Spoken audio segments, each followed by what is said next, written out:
Bonsoir. Bonsoir Antoine. Je constate, Germain, que tu as la même lumière dans les yeux que moi. Oui, nous sommes éclairés par les mêmes panneaux Adèle. Exactement. Le jour où ils vont inventer des lunettes vraiment sans reflet, là, Oui. parce que tu payes pour un anti-reflet Ouais. qui marche jamais, ça va être une révolution dans le monde de la lunette. Alors, bienvenue tout le monde. 129e live Facebook qu'on fait ce soir. Et oui, bonsoir, Ouais, bonsoir. Et c'est drôle parce que il y a quelqu'un qui me mentionnait la semaine dernière, qui appréciait beaucoup nos capsules comme ça en direct et qui se demandait, mais pourquoi j'étais assis en arrière? Ah oui? Parce qu'il y a des gens, j'imagine, qui se sont joints à nous Ouais. en cours de route et qui ne savent pas comment on a commencé, pourquoi on est placé comme ça. Et pour la petite histoire, en mars 2020, j'étais assis précisément là, à la 3e rangée, En train de te faire un tour de rein pour regarder de l'autre côté, là. en train de me faire un tour de rein alors qu'on n'avait pas le droit de se faire un tour d'oreille. Ouais. Et, Quand même. Oui, me fait c'est ça. plaisir. Et j'étais assis derrière pour Ouais. respecter le 2 mètres de distance. J'ai l'impression que ça fait une éternité de ça, mais Ouais. finalement non. Et petit à petit, je me suis avancé à la 2e rangée. T'as gagné tes rangs. T'as gagné Oui, tes rangs. oui. Et Hey, si on je salue. m'assoyais à côté, ça ferait... Ouais. Ça ferait étrange un peu, là. C'est ça, ça prendrait un écran. En Avec fait, un grand angle. en fait- Et c'est pas très avantageux pour l'humain, le grand angle. mais si on avait une Lumina APV, ça pourrait fonctionner Oui. parce qu'on pourrait placer la caméra beaucoup plus loin. Mais avec la grosse brune, comme la planche de bord est à peu près ça de longue, Oui. là, j'essaye de le montrer de même, là, mais bon, pas ça évident, donne pas beaucoup TV, d'espace mais, pour travailler, c'est non, ça. non, non. Fait qu'on salue Luc Lanier, Dominique Malo qui sont avec nous, comme à chaque semaine d'ailleurs. Comme à chaque Alors, semaine. bonsoir messieurs, Des fidèles. des fidèles, et on va commencer tout de suite, Germain. Oui, avec la charade. La hein. charade. C'est devenu une nouvelle habitude, là. Voilà. Alors, soyez prêts. Mon premier est un spectacle du Cirque du Soleil. Mon second est un déterminant possessif. Et mon troisième est particulièrement impoli à table. Oh, Mon tout est une voiture sport. d'accord. Alors, mon premier Mon est un... premier, c'est Allegria. Ouais, c'est ça. Mon premier est un spectacle du Cirque du Soleil. Mon second est un déterminant possessif. Et mon troisième est particulièrement impoli à table. Alors, on verra si on a des bonnes réponses. Est-ce que le troisième, c'est peut-être un peu long, là, mais ton fils en crise d'adolescence, est-ce que c'est long, ça? C'est trop long ou Bon, oui, c'est trop long. particulièrement impoli? Ça marche pas. Oui. Salut, Émile. Voilà. Alors, c'est la charade, fait qu'on attend les réponses. Elle n'arrive pas aussi rapidement que d'habitude. Oui, oui. Je suis content de voir que les gens vont travailler un peu. Essayer avec la nouvelle Prius, c'est profond. Ah, c'est drôle parce qu'on va en parler un peu plus tard. Ben C'est oui, Stéphane ben oui. Chamberlain qui dit ça. Voilà. Mais Il y a des gens visiblement doués en charade? En charade, hein? ouais, il y a quelqu'un qui a trouvé la bonne réponse. Il y en a un qui dit Fiero. Y a-t-il un spectacle du Cirque du Soleil qui s'appelle Fiero? En fait, c'est mon premier qui est un spectacle du Cirque Ouais, du c'est Soleil. ça. Donc, ce serait Phi, Ou F. je ne sais pas. Mais c'est pas Fiero. D'accord. C'est pas Fiero. Alors, on vous laisse travailler un peu. Ah, il y a un deuxième qui l'a eu, c'est parfait. Mais je pensais qu'il était tough, moi. Normalement, il y a mon tout est un. Puis Oui, mon tout est un véhicule sport. Ah oui, d'accord. OK. Je l'ai dit. Tu l'as dit, mais tu l'as pas écrit. Je l'ai pas écrit. Tu l'as pas écrit. OK. Je l'ai pas écrit sur les Mais notes. Tu l'as dit. C'est ça. C'est ce qui compte. C'est ce qui compte. Parfait. Bon, ben là, les bonnes, c'est ça. Dominique Malo l'a bien eu, il l'a bien décrit. Alors, mon premier est on va donner la réponse tout de suite, je pense. Oui. Mon premier est un spectacle du Cirque du On Soleil. devrait faire comme, tu sais, les émissions de nuit, je sais pas si ça existe encore. Ah oui, l'instant gagnant. L'instant gagnant, Oui, le oui. call télé, là, et il posait une question, je veux pas dire idiote, mais très facile. Oui, oui. De Et, quelle couleur était le cheval blanc de Napoléon? Et il te laissait 1 heure pour répondre, puis parce qu'il fallait payer, je sais pas, 1 ou 2 dollars par appel. Donc, il Ouais. laissait téléphoner un maximum de gens. et puis pour ramasser un maximum de sous. Mais la question était souvent pas bien difficile. Non. Bref, de la télé nocturne. Oui. Non, je ne me lancerai pas D'accord. dans un tel projet. Quoique ça doit être plus facile d'avoir une plage horaire à la télévision à cette heure-là que d'essayer d'avoir une plage horaire à heure régulière. Le dimanche 20h, ça me semble ouais, c'est un petit peu difficile. Occupé, c'est un petit peu difficile. Ouais. Bon, alors on va donner la réponse là. Oui. Alors mon premier est un spectacle du Cirque du Soleil, K. Mon second est un déterminant possessif, ma ou ma. Et mon troisième est particulièrement impoli à table, c'est un rot. Alors ça donne Camaro, Wow! n'est-ce pas? Je dois confesser que j'ai jamais vu un seul spectacle du Cirque du Soleil. Non? Non? Ça manque à ta culture. Visiblement, hein? Bon. Est-ce qu'on salue un autre de nos collègues qui s'est procuré récemment une Mazda Miata? C'est une maladie qui est visiblement contagieuse chez les journalistes automobiles. Ouais. Et pas juste au Québec, hein? Non. C'est une maladie qui se répand là, à l'échelle nord-américaine. Donc, notre collègue Vincent Aubé, qui est dans le métier depuis une vingtaine d'années ou pas loin d'eux. Et qui est nouveau au guide cette année. Et qui se joint à l'édition 2024 du guide de l'auto. Ouais. Il écrivait jusqu'à l'édition 2023 dans l'autre livre. Oui. Et il fait son entrée cette année dans le guide de l'auto. Et il s'est fait construire l'année dernière un petit garage qui lui permet d'avoir une voiture jouet. Il n'a pas choisi n'importe laquelle, une Mazda Miata Speed. Ouais. Donc déjà une Miata, c'est le fun. On est des fans, toi et moi, mais une version turbo compressée Speed. Pour moi, il y a un petit attachement particulier. Oh, ouais. Et dans son cas, c'est une version qui est une voiture qui a été modifiée en plus, là, donc elle est encore plus puissante qu'à l'origine. Pas mal plus puissante que la mienne, qui est totalement d'origine Oui. et qui est le modèle le moins rapide de l'histoire des Miata. Mais c'est quand même agréable. Et on salue ta mère, Germain. Ah, ben elle est là. Ben oui, bonsoir Bon. Suzanne. Bonsoir. Comment allez-vous? On attend nos petits carrés de sucre à la crème, là. Mes parents ont pris l'habitude de nous écouter en direct. Avant, ils Oui. faisaient ça peut-être un peu en différé. D'accord. Mais là, c'est en direct. OK. Je suis hors contexte, mais que pensez-vous de la nouvelle Impreza 2024? Nous l'essaierons moi, je vais l'essayer dans 3 semaines exactement. Oui, on a un collègue qui est allé la conduire Ouais. il y a 2-3 semaines à peu près au lancement. Et ça semble prometteur, là. Mais moi, pour l'instant, Ouais. tout ce que je peux vous dire, c'est que je pense qu'elle est plus chère. Ah, ben, elle est pas mal plus chère. C'est ça. là. Elle est pas mal. Mais honnêtement, ça va être une évolution sur un Oui. thème qu'on connaît déjà très bien, là. Oui. Je pense bon. que l'ajout d'une version avec le moteur 2.5, Ben oui. Un 2.5 RS, On puis... voulait tous ça, là. Ouais. Oui. Mais en même temps, bon, quel est l'engouement pour ce genre de voiture-là aujourd'hui quand il y a une Crosstrek dans le catalogue? Tu sais, c'est toujours la question que tu posais récemment était très bonne, tu sais. Toi, tu adorais la Subaru Legacy, Ben mais oui, t'aurais puis pris une Outback. Quand on regarde les chiffres de vente, on se dit, mais mon Dieu, on peut pas croire que cette voiture-là est dépassée par toutes les autres berlines intermédiaires du marché au Québec, hein, je le précise. Mais en même temps, c'est ça. Si tu es dans le marché pour une Legacy, tu y penses, t'hésites, ben, tu vas acheter une Outback, là. Ben, tu sais, c'est un peu ce qui se passe avec l'Impreza. Ouais. Tu te présentes pour une Impreza. Ah, 40 pièces de plus, vous avez une Crosstrek. Ah oui, non, bon, c'est ça qui arrive. C'est ce qui fait que la Crosstrek connaît, en grande partie, c'est ce qui fait que la Crosstrek connaît un grand succès. Ouais. Ça, c'est clair. Bon, Normand qui dit, le nouveau Lexus GX sera-t-il l'équivalent d'un Land Cruiser? Moi, j'ai assisté au dévoilement de ce véhicule. C'est intéressant. Oui, très bonne question. J'ai assisté au dévoilement de ce véhicule-là il y a 2 ou 3 semaines.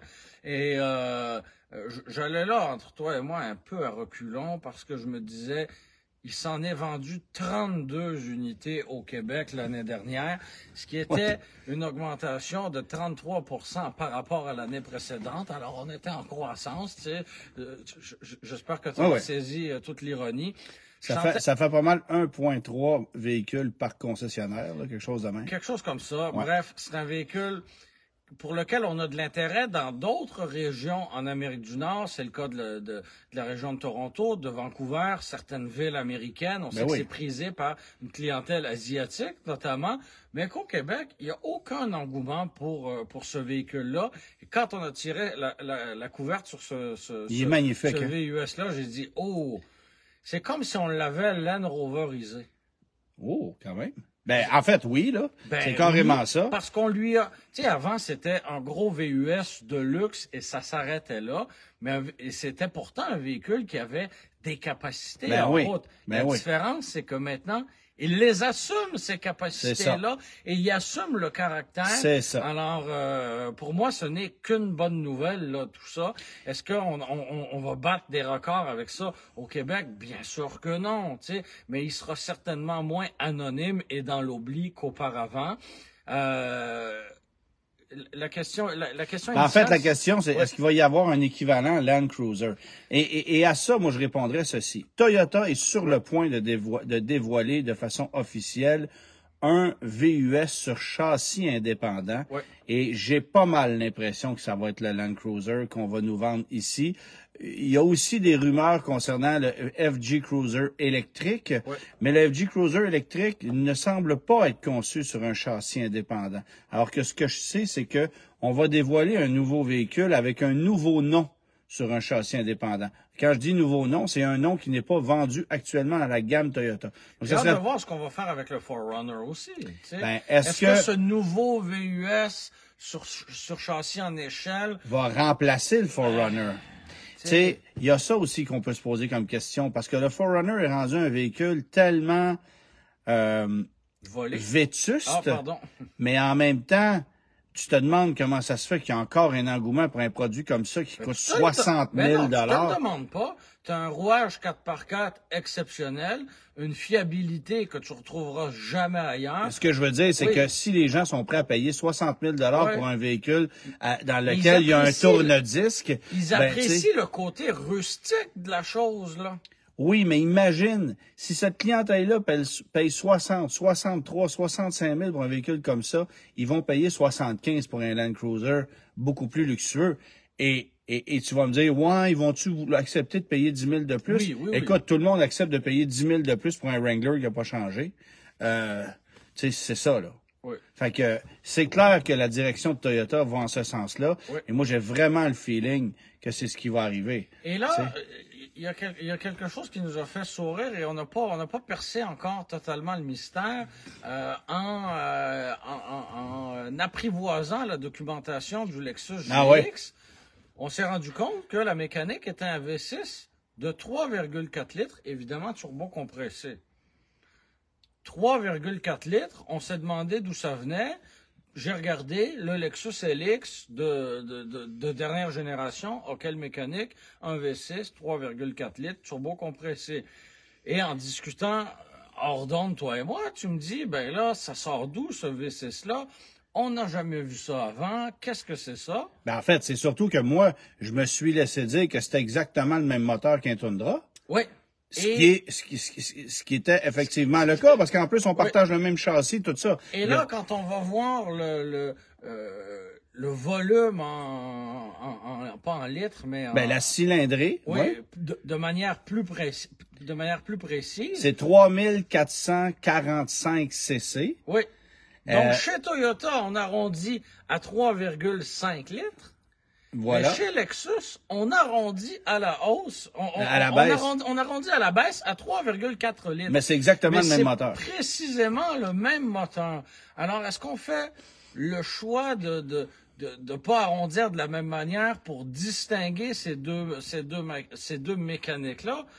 Bonne question, mais on joue avec les chiffres et ça me fait sourciller un peu. Là. C'est un peu bizarre, mais en fait, c'est pas la première fois que ça arrive. Je t'avais donné l'exemple du moteur 5 litres de Ford. En fait, pas le moteur récent, mais le 5 litres qu'on avait dans un Mustang 87, 8, 9, 10. Alors ça, c'était un 4949 cc. Donc, dans les faits, c'était un 4,9 litres. Oui, mais c'est pas marketing. Alors que le V8, bing. Le V8 Chevrolet de 305 pouces cubes était plus près, lui, du 5 litres. Du 5 litres. Oui, c'est ça.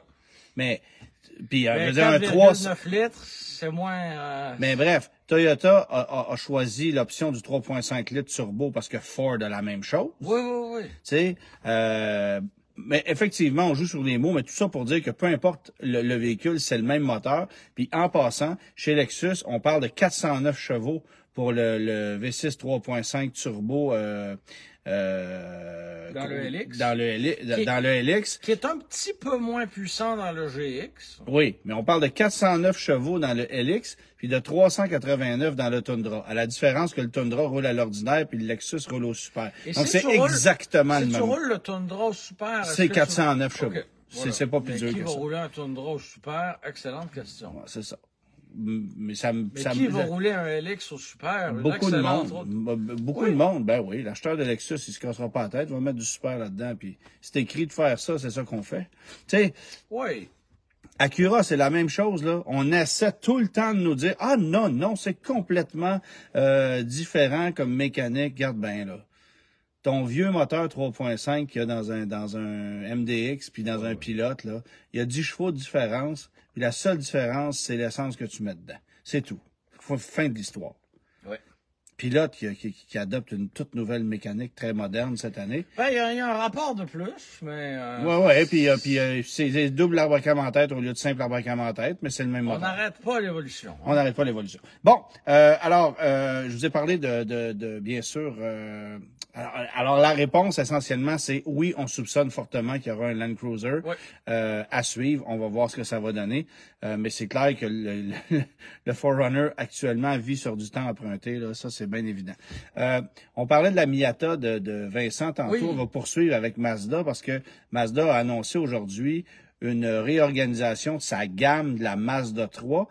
C'est drôle parce que dans l'imaginaire des automobilistes québécois, la Mazda 3, c'est une voiture indétrônable. C'est une voiture qui est là à vie. Et là, pourtant, elle perd des plumes, là. Écoute, les ventes vont très mal. Mais en même temps, certains concessionnaires n'arrivent pas à en avoir suffisamment C'est ça. d'inventaire. On se fait toujours dire ça. C'est la nouvelle excuse pour expliquer qu'on vend pas de voiture, là. Oui. Fait qu'à quel point il y a une demande, c'est une question. Mais bref, les chiffres de vente de la Mazda 3, ça va pas bien. Et ce que Mazda... Je pense pas que ça va s'améliorer. Et Mazda, ce que Mazda essaie de faire, c'est niveler vers le haut. Oui. Puis là, mais avec un véhicule qui est sur le marché depuis quelques années déjà et qui bat de l'aile. Fait que de rehausser tout ça juste en éliminant des versions d'entrée de gamme, ça se fera pas par magie. Là. Ben moi, je ne sais pas pour toi, Oui. mais à chaque fois que je vois une Mazda 3 sur la route, Oui. je regarde la version. D'accord. C'est tout le temps un turbo 4 roues motrices ou un GT. Mais encore là, est-ce que c'est parce que les rares unités qui étaient en concession, c'était des versions plus haut de gamme? T'en vois pas là, des de base, là, ben. Là. Et pourtant, jusqu'à cette année modèle-là, 2023, c'était intéressant, là, à mon avis. Ça l'est encore, c'est juste que tu peux pas en avoir. Une Mazda 3 avec le 2 litres, boîte manuelle pour 21 000, 22 000 c'est extraordinaire. C'est toute une valeur que tu as. Essaye d'en avoir une. C'est impossible. Il n'y en a pas. Ça existe même pas. Mais en théorie, ça demeure une valeur exceptionnelle que tu as entre les mains, là. Alors là, on a annoncé l'élimination de certaines versions. Là. Le moteur 2 litres, lui, disparaît complètement. C'est un peu bizarre, là. Quand tu dis que le Mazda 3 va avoir juste un 2.5. Oui. Dans une voiture compacte. On ne veut vendre que des versions plus chères, finalement. Et le moteur 2.5 litres, bon, tu l'as dit, lui, reste, mais on a majoré légèrement la puissance. 186 chevaux à 191. On verra pas une très grande différence.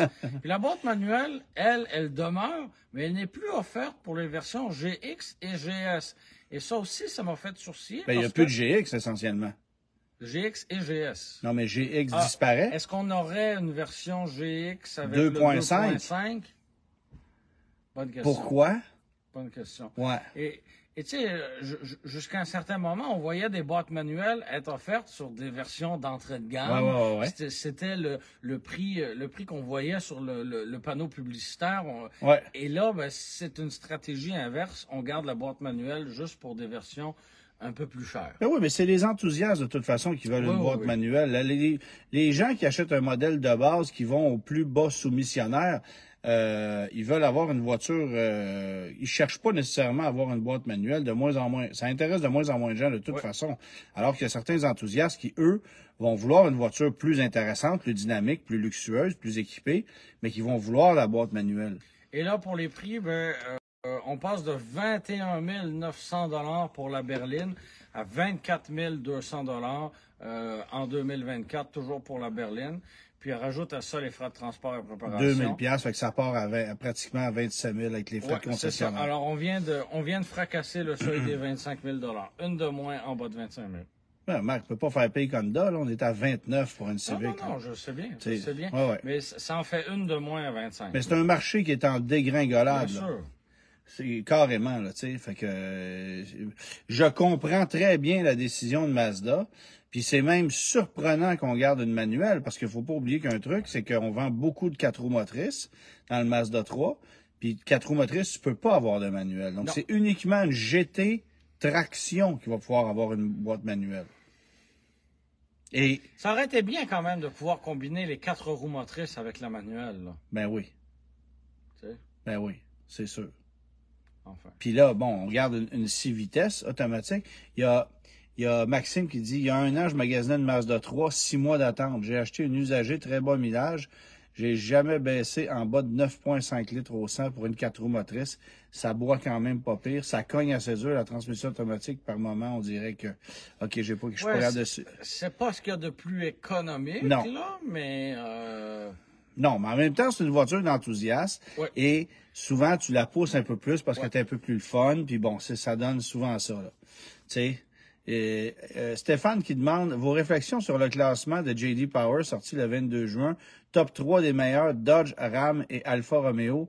3P, Volvo, Tesla et Polestar. Moi, là, j'en prends puis j'en laisse tellement avec les sondages J.D. Power, là.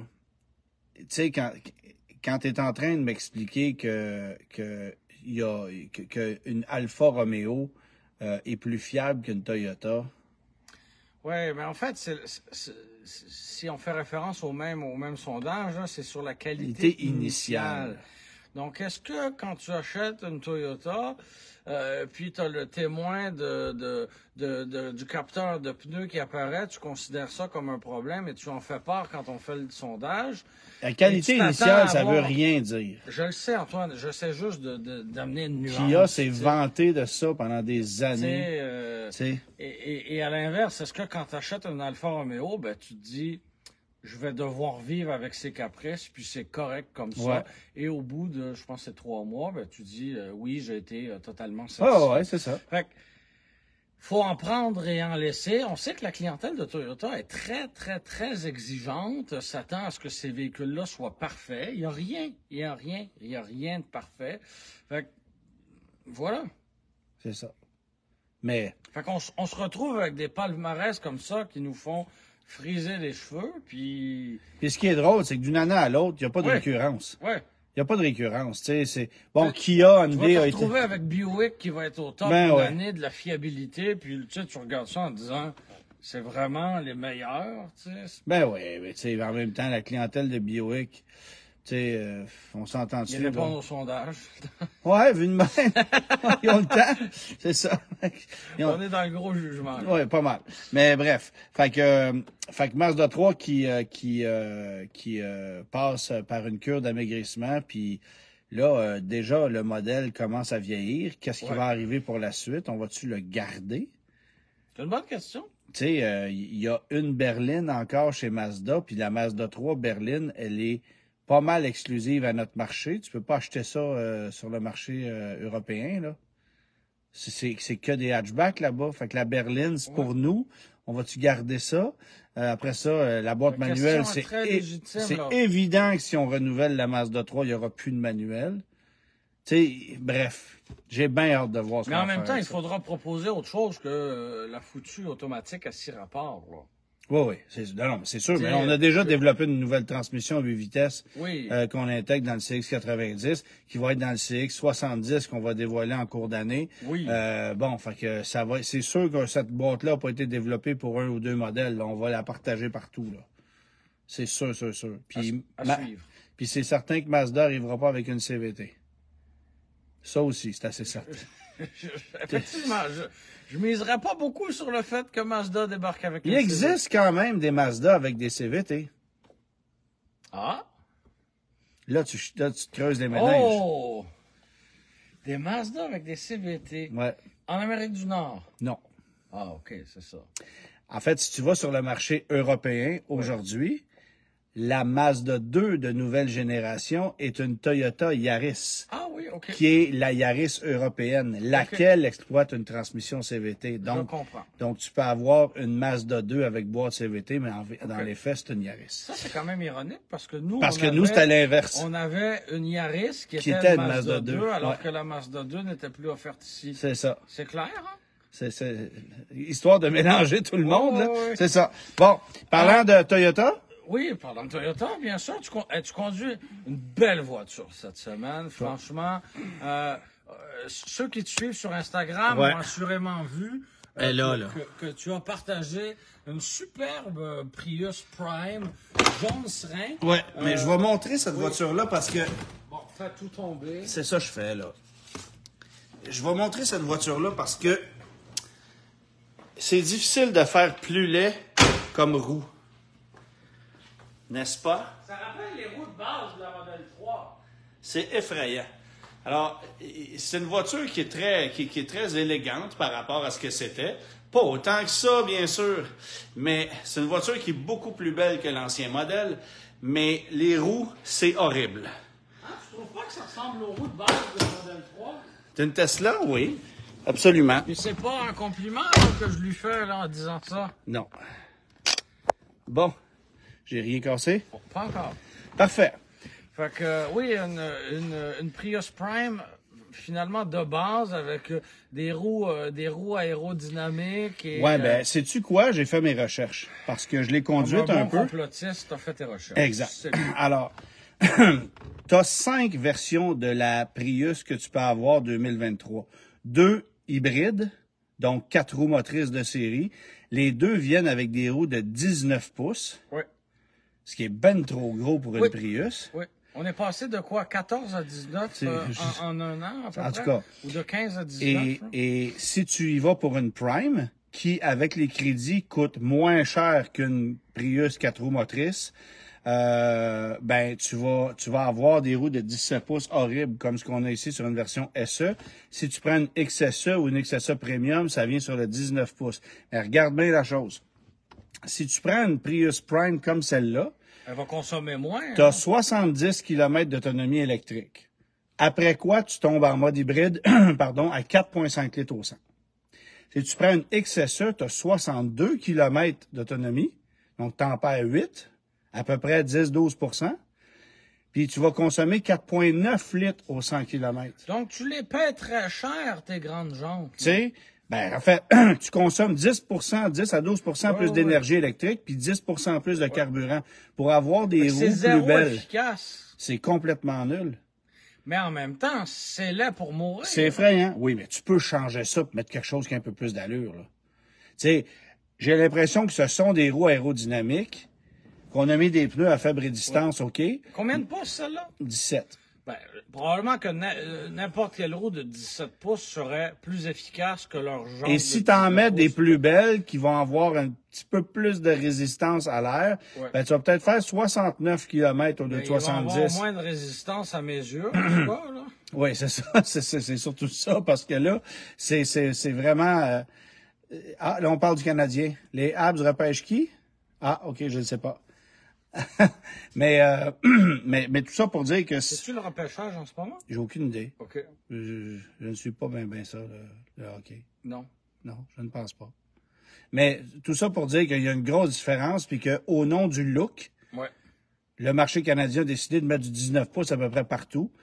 Puis ça fait en sorte que la nouvelle Prius Elle n'est pas efficace, là, parce que ça consomme quand même rien. Oui, Là. mais elle n'est pas plus efficace que l'ancienne, Non. alors qu'elle pourrait l'être. Mais à 220 chevaux maintenant. C'est ça. Tu sais, fait que 220 chevaux, ça déménage, c'est le fun à conduire. À part le fait que j'aime pas nécessairement l'instrumentation qui est par-dessus le volant. Ouais. Tu sais, puis la visibilité, c'est pas génial. Là. Dépendamment de comment tu vas placer tes mains sur le volant, dépendamment de ta position de conduite, est-ce que tu vas être plus haut, plus bas? Ouais. Les informations vont être obstruées. Mais, Ta mère fait dire que c'est le soir du repêchage. Ah, d'accord. Merci, Suzanne.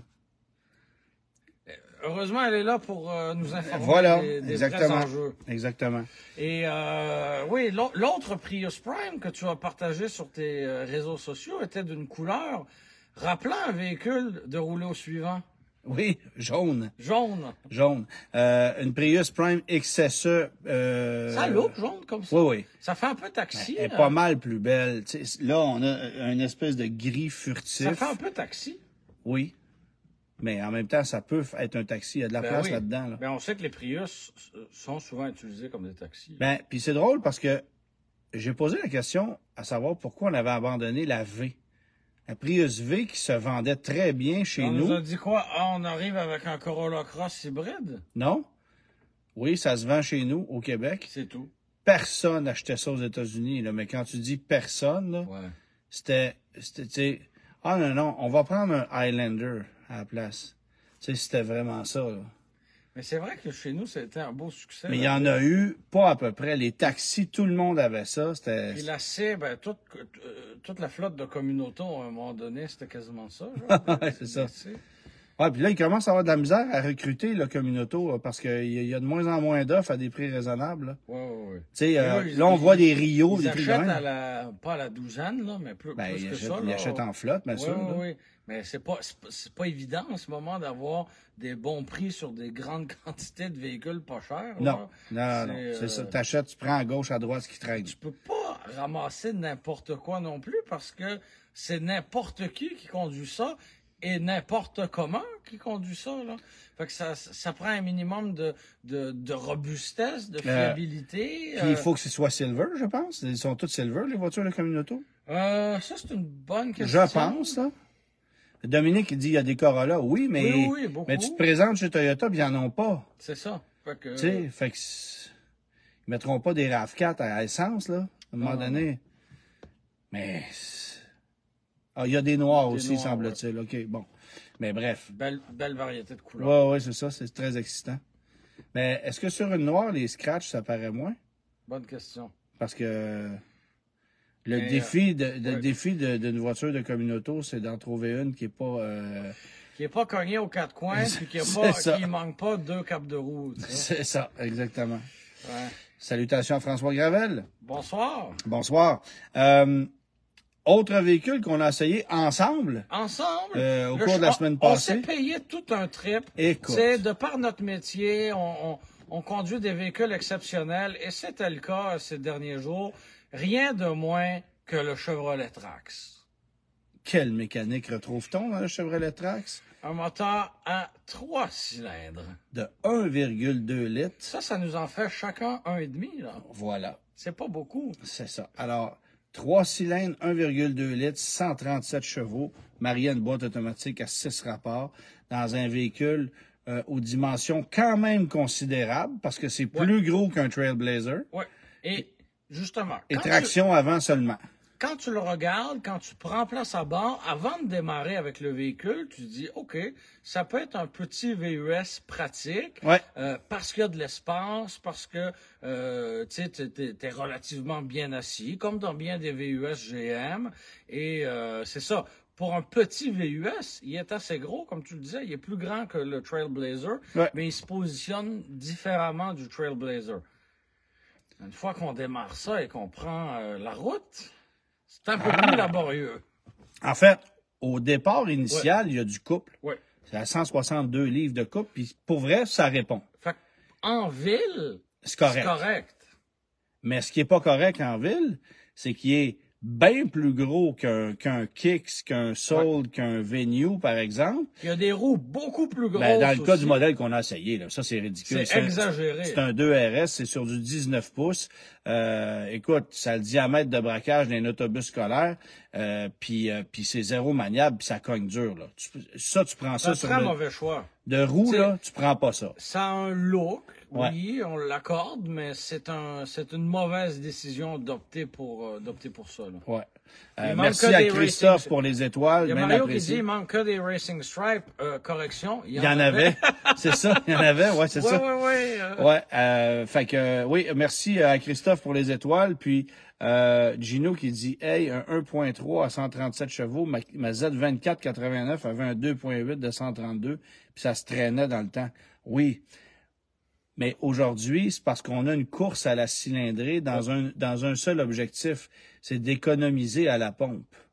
Et là, Il n'y a pas d'économie à faire avec ce moteur-là de les GM. moteurs qui sont Aucun. trop petits, qui travaillent trop fort, où le turbo est tout le temps allumé, ben ça fait en sorte que ça consomme au final plus que des moteurs de plus grosse cylindrée, et on en a eu la preuve parce qu'on a fait des essais comparatifs avec d'autres modèles. Puis je vous donne juste un exemple, un Hyundai Venue a consommé 20% moins d'essence pour le même trajet. Tu sais, quand tu es dans ce marché-là, un véhicule à 25 000 et des poussières, Ouais. ben le 20% de plus que tu vas consommer, ben ça va se rajouter sur ton budget mensuel, là, ça paraît. Tu sais. J'ai fait le calcul, là. On parlait là sur une consommation annuelle de quelqu'un qui fait 20 000 km par année, de presque 400 $ d'essence supplémentaire pour rouler un Trax versus un Venue. Ben, ça va être presque un paiement, tu sais. Ben, C'est fait un que paiement. pour bien des gens, Presque là, un paiement. ah oui, pour bien des gens, ça a beaucoup d'importance. Ouais. Puis Et c'est Chevrolet ne même semble pas le comprendre, c'est ça. c'est pas juste une question, c'est pas juste une question de portefeuille. Il y a des gens qui veulent pas mettre d'essence avec raison, ça les écœure.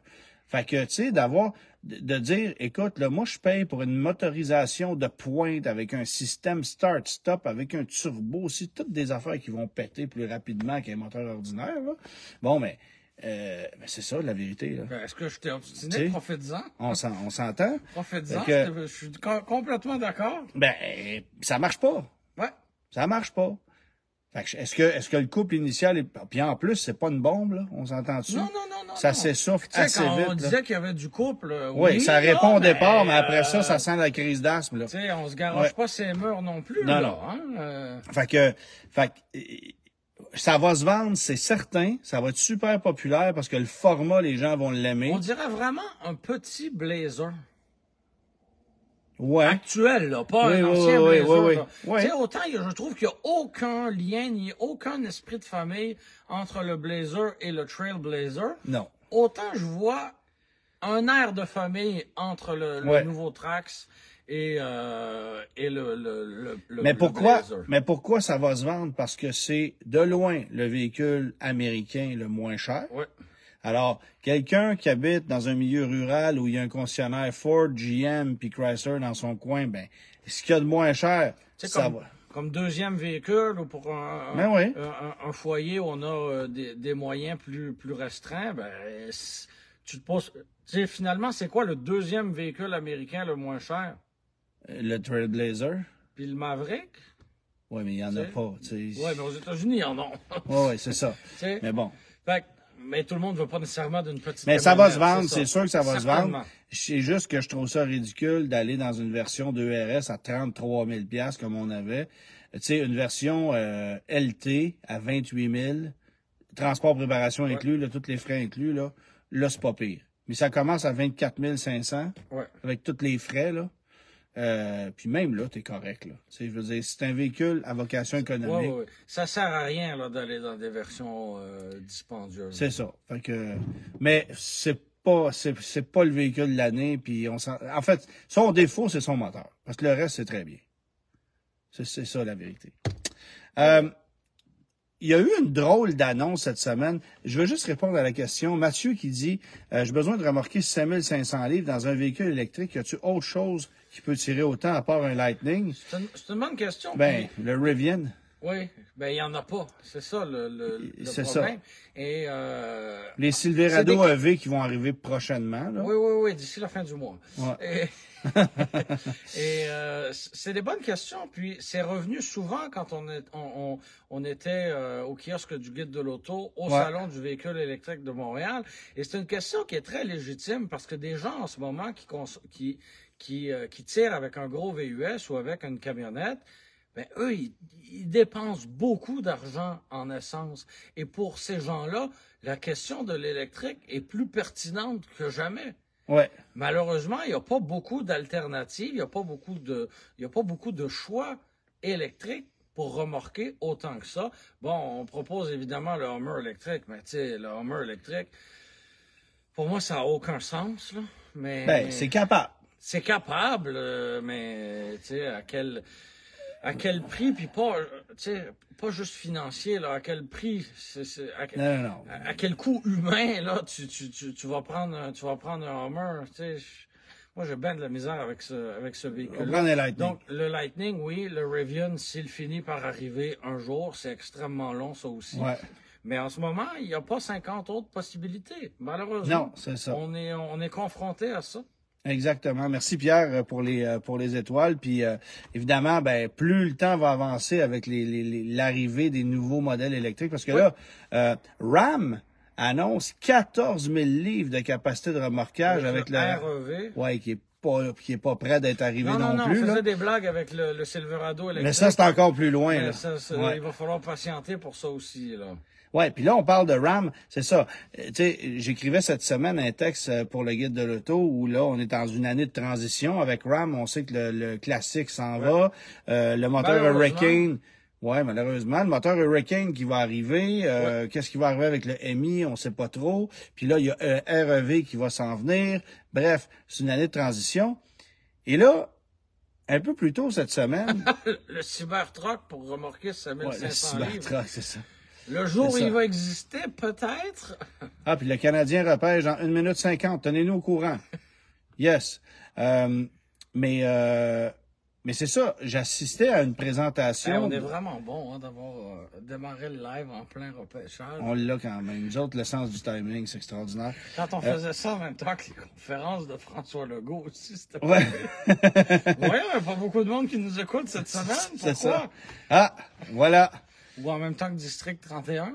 Ouais, ça, c'était pas le meilleur call. Bref, voilà. Ils ont arrêté District, puis je pense... corrige-moi si je me trompe, mais est-ce que les nouvelles émissions qui remplacent District connaissent autant de succès? Ah, j'ai pas regardé les stats de cote d'écoute. Les stats? Oh. Et Quand même?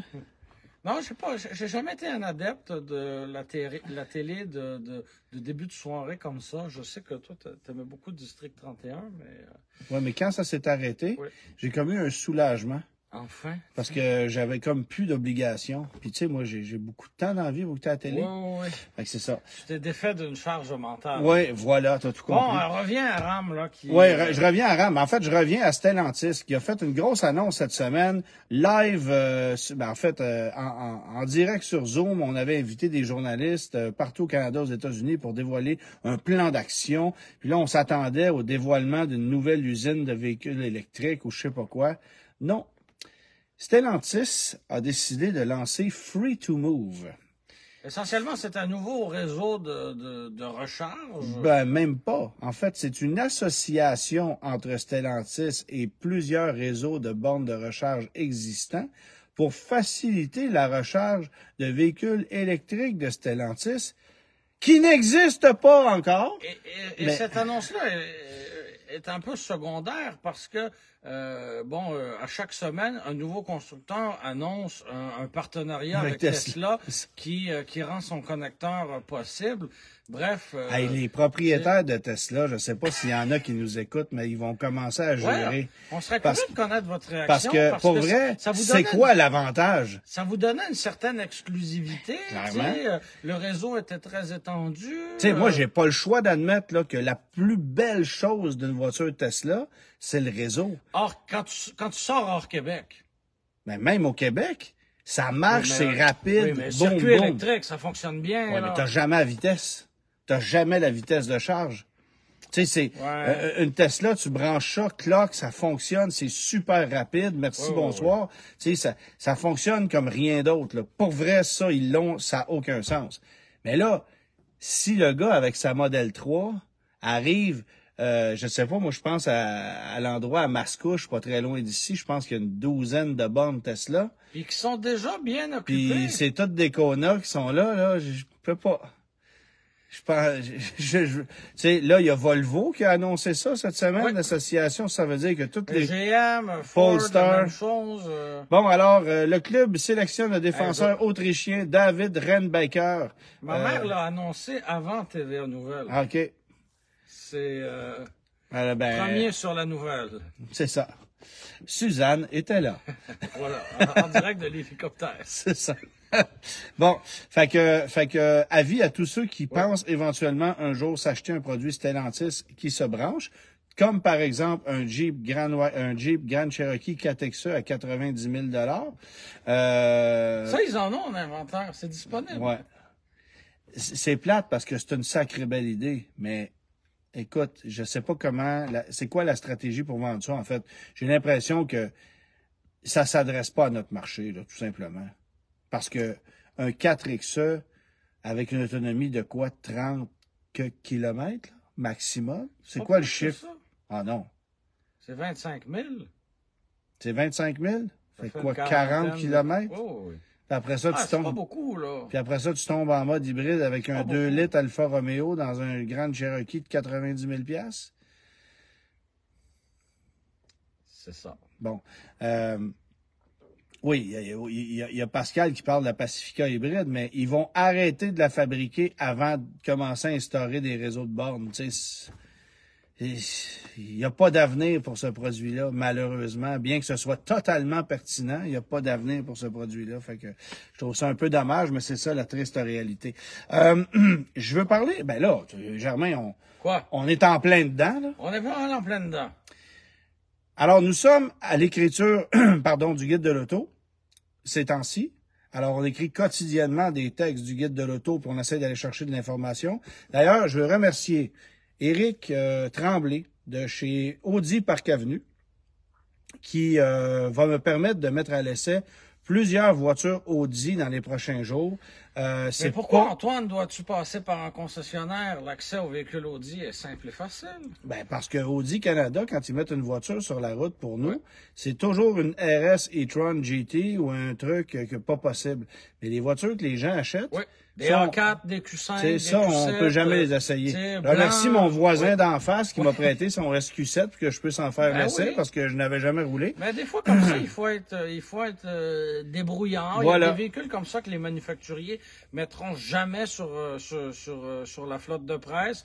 Tu sais, on parlait d'un match comparatif. J'en ai organisé un il y a quelques semaines. On avait besoin d'un véhicule. Le constructeur était incapable de nous en fournir un, ou pas trop motivé de nous en fournir un. Ben on fait quoi? On se tourne vers un propriétaire qui accepte très généreusement de nous fournir un véhicule. Des fois, on va passer par la plateforme Turo. Fait qu'il faut être inventif. Faut être inventif, c'est ça. Tu vois, Fichot Kia à Châteauguay qui nous a prêté une petite Soul à essence régulière. Là. Pardon, j'ai un petit problème de gorge. Tu sais, il y avait une Kia Soul sur la flotte de presse de Kia il y a 6 mois, mais là, il n'y en a pas. Question de timing. On peut plus en mettre. C'est ça. Tu sais, moi, je me rappelle, l'année passée, j'avais un texte sur le RAM Pro Master à écrire.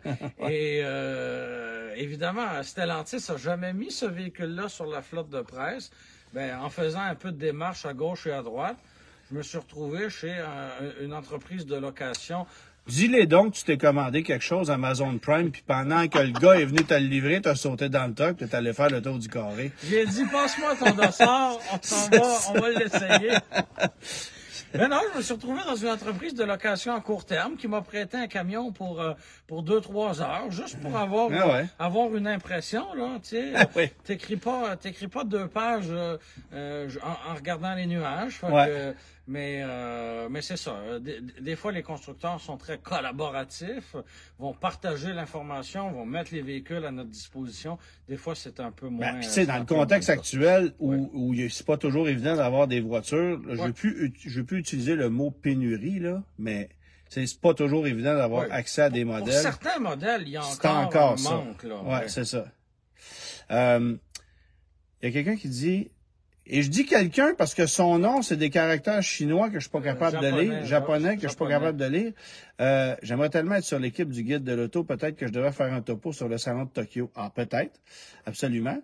Mais on va le couvrir cette année, le salon de Tokyo, d'ailleurs. Ça va être assez intéressant. Mais je voulais revenir au guide de l'auto parce que... Tu vas conduire des Audi la semaine prochaine. Ici, j'ai la liste des textes qu'il me reste à faire. Et il y a des véhicules qui sont... Bon, il y a quelqu'un qui nous a posé la question aussi. Allez-vous essayer le Canyon Colorado? C'est fait dans les deux cas. Oui. Et je vais le reconduire dans quelques semaines aussi parce que j'ai le texte à faire pour le guide de l'auto. Mais, par exemple, le Hyundai Kona de nouvelle génération. On doit conduire ça, mais il sera pas sorti à temps pour la date de tombée du livre. Le Land Rover Discovery Sport. Ben oui, il y a le modèle actuel, mais je sais que ça change. Ouais. Pas de son, pas d'image, pas de nouvelles de Land Rover. Le Lexus GX, tu l'as vu, mais c'est le plus loin qu'on va avoir fait avant que le livre tombe. J'ai réussi à m'organiser un essai de la Maserati MC20. Et encore là, c'est avec la collaboration d'un concessionnaire, tu sais, bon, exactement. Il y a des gens qui acceptent d'être généreux, là. Tu sais, concrètement, ça leur donne pas grand-chose sur le coup. Parce que je pense que mes conseils de chroniqueur automobile, ce genre de voiture-là, c'est un texte que tu écris pour le plaisir, là. Mais tu sais, j'ai MC20, j'ai la McLaren Artura. Quand on nous prête un véhicule comme ça, c'est parce qu'on veut bien le faire. Parce que la retombée pour un concessionnaire Maserati, parce que tu vas écrire un texte dans le livre. Mais si on en vend une ou deux. De plus. Parce que je vais en profiter pour faire un petit clip avec, puis je vais en profiter aussi. Bon, c'est tout ça. Combien coûte la Maserati MC20? Ouais, cher. Mercedes SL, ça, j'essaie ça dans quelques semaines, puis c'est le constructeur qui me la prête. Là, il faut que j'essaie une Model S Plaid. J'ai jamais conduit ça. D'accord. Avis à tous, si vous connaissez quelqu'un, envoyez-moi une petite note. Mais en même temps, je comprends que c'est une catapulte, là, puis je suis assez devin pour comprendre que ça accélère pas à peu près. Mais mis à part ça, c'est bon. Parce qu'on a déjà conduit des Model S régulières. Oui. Mais tu sais, c'est parce que les Model S ont quand même eu quelques mises à jour ces dernières années. Puis la dernière fois que j'ai conduit le Model S, ça doit faire à peu près 3 ans. Donc j'ai une mise à jour à faire là-dessus. Mais c'est ça. La raison pour laquelle je vous dis ça, c'est que on arrive à la croisée des chemins où là, il y a certains véhicules qui représentent des défis. Mettre la main sur un Aston Martin DBX, je ne le ferai pas, mais j'ai beaucoup de notes. C'est ça, l'année dernière. J'ai conduit le 707, je suis capable de m'organiser avec ça. Jaguar I-Pace, ça change pas. En même temps, ils en ont vendu 16 l'année passée. Tu sais, c'est des trucs. Il y a beaucoup de véhicules comme ça où c'est nébuleux. Fait que faire des textes, quand par exemple, on se fait assigner, par exemple, le texte de la Toyota Prius, ben là, c'est correct. J'ai le communiqué de presse, on a eu le lancement, le véhicule est là, ça va bien. C'est ça, ça va bien. Mais quand il faut que tu écrives un texte sur des véhicules un peu... Un véhicule que tu n'as jamais vu ni conduit, c'est un peu plus difficile. Le Polestar 3, c'est le cas. Oui. Tu sais, fait que je vais écrire quoi? Il partage beaucoup d'éléments avec le Volvo EX90. Les informations du EX90 sortent demain, d'ailleurs, de façon officielle. Là. Et d'ailleurs, moi, on m'a dit chez Volvo, le EX90, oubliez ça pour 2024. Là. Non, ça va être un 25. Fait que c'est ça. Moi, je trouve que... Il y a tous les retards aussi, tu sais, qui nous occasionnent des soucis. Tu sais, on a eu pendant, 2-3 ans, un véhicule comme le Tesla Cybertruck dans notre livre, tu sais. Puis le véhicule n'a jamais fini par sortir. C'est ça. Des fois, c'est complexe un peu. Là, c'est le genre de truc... Quand le manufacturier va dévoiler un véhicule, il va nous dire ça arrive, par exemple, si on dévoile demain matin un véhicule, on va nous dire c'est un véhicule de l'année modèle 2025.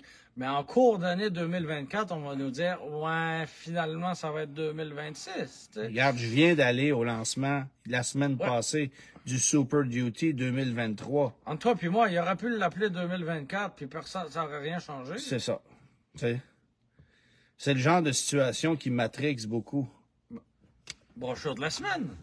La Toyota Matrix. Oui. N'est-ce pas? C'est beau, hein? Tu voulais pas sortir la brochure de la Mazda MPV 2003? Ah, j'aurais pu. J'aurais pu. Je suis un peu déçu. Oui, je le sais. En fait, je vais être honnête, là, on est un petit peu dernière minute. Des Qu'est-ce fois, que ça tu veux arrive dire? comme ça. Et j'ai pris la première à sa pile. D'accord. Mais, en fait, ça m'a rappelé un truc. La Toyota Matrix, à cette époque-là, il y avait beaucoup de versions. Il y avait 5 versions disponibles. Puis il y avait évidemment la XRS avec le moteur haute révolution qui avait de la Celica GTS. Il y avait une version à 4 roues motrices, non? Oui. En plus? Oh, oui, tu avais des XR puis des... On appellerait ça un VUS aujourd'hui? Ouais, ben oui, c'est une Corolla Cross. Une voiture C'est compacte quoi? avec un haillon et 4 roues motrices. Ça, c'est carrément la nouvelle Corolla Cross. Là. Une Corolla Cross, c'est une Toyota Corolla hatchback. Qu'est-ce que c'est une Matrix? Une Toyota Corolla hatchback. C'était ça. Mais ces voitures-là, en bonne condition, ça vaut encore des sous. Quelle C'est voiture increvable. exceptionnelle, c'est incroyable. C'est tough, c'était parfaitement conçu.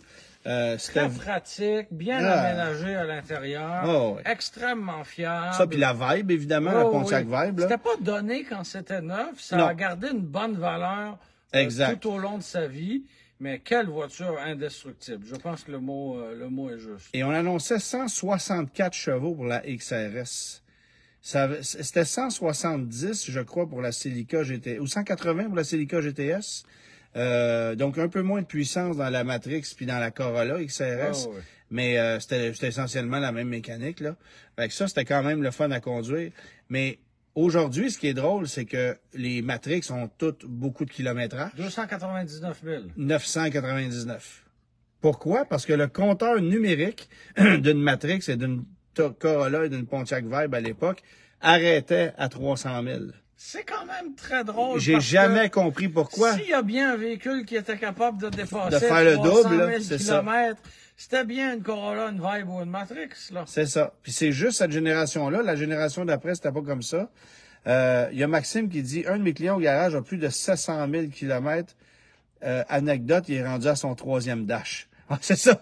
Hey, Ça veut faut dire. le faire, hein, Fait quand que le même. gars change l'instrumentation ou fait réinitialiser, ou je sais pas comment ça marche, là. Il y a Jérôme, il dit c'est plate à conduire. Oui, c'est pas... Ah, c'est pas passionnant, là. Ben, la XRS, c'était correct. Probablement, tu sais. oui. Mais, non, mais c'était des autos très, très, très tough. Puis aujourd'hui, on en voit encore pas mal, même si... Ça commence à être rouillé un peu, celle qu'on ben, voit. les dernières Matrix, c'est 2014. Ouais. Puis t'en vois encore des très belles, là. Tu sais, en bonne Et de condition. cette génération-là. De cette génération-là, ils commencent à être plus maganés, mais tu sais, Ouais. ils ont minimalement 15 ans, là. C'est ça. Fait qu'à un moment donné, faut être logique, là. Ouais. Parce que c'est quoi la seconde génération, c'est 2010? 2009? 2009. Ou en cours d'année 2009, là. Tu sais, bref, c'est dans ce coin-là. T'es moins belle aussi, les deuxièmes, en ce qui me concerne, là. Mais bref, c'était des bonnes Avec autos. le nez un peu pointu, là. Ouais. Ben, remarque la Vibe non plus, c'était pas un chef-d'œuvre de beauté, la deuxième, Non. là. Je me souviens d'un mauve lilas, là, qui avait lancé, là-dessus. Mais il y avait des Vibe GT avec des sièges sport et des mags chromés. OK. Ça marchait, ça. Bon, OK. Alors, je reviens avec la réponse à la charade, Camaro. pour ceux qui l'ont manqué. Mon premier est un spectacle du Cirque du Soleil. Mon second est un déterminant possessif. Mon troisième est impoli à table. Mon tout est une voiture sport et la réponse est Camaro. Camaro. Voilà. Merci d'avoir été là, tout le monde. Bonne La semaine soirée. prochaine. Bonne fin de soirée. Bien sûr. Absolument. Tu es dans les parages la semaine prochaine? Absolument. Je devrais pas être bien loin non plus. Au revoir. Au revoir.